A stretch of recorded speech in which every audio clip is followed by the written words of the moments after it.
Biz uşaq olanda Novruz bayramını və çərşənbələri səbirsizliklə gözləyirdik. Çünki həm çərşənbələrdə papağatlıya gedirdik və qonşular ilə bayramlaşırdıq. Baxmayaraq ki, evimizdə şəkərbura, paxlava, şorqoğal və sair kimi şirniyyatlar bişirdi.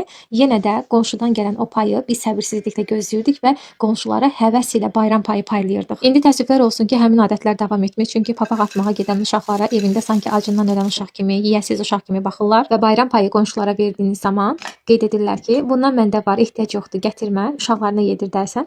Təbii ki, hər kəsin bir fikri var, hər kəsin bir seçimi var, amma o vaxtlar insanlar daha mehriban, daha səmimi, daha güləriz və bir-birlərinə ürəkdən, candan yanan insanlar olublar. Bir anlıq insan keçmişə qayıdıb, o vaxtki xatirələri yenidən yaşamaq istəyir, amma təəssüflər olsun ki, bunu reallaşdırmaq mümkün deyil, çünki həmin insanlar artıq həyatda əksəriyyəti yoxdur və artıq həmin istilik, həmin səmimiyyəti də tapmaq mümkün deyil. Bugün Azərbaycanda Yer çərşənbəsi qeyd olunur. Yer çərşənbəsi Novruz bayramı ərəfəsində keçirilən 3-cü çərşənbədir. Novruz bayramı ərəfəsində həyata keçirilən çərşənbələr insanları gələcəyə yaşayıb yaratmağa ümidləndirir, həvəsləndirir və səfərbər edir. Milli adət-ənənələrimizi övladlarımıza öyrətmək üçün bunu evimizdə canlandırmalıyıq və gələcək nəsillərimiz olan övladlarımıza öyrətməliyik. Sizlərlə bölüşdüyüm bu paylaşımlar mənə uşaqlıq xatirələrimi yaşadır.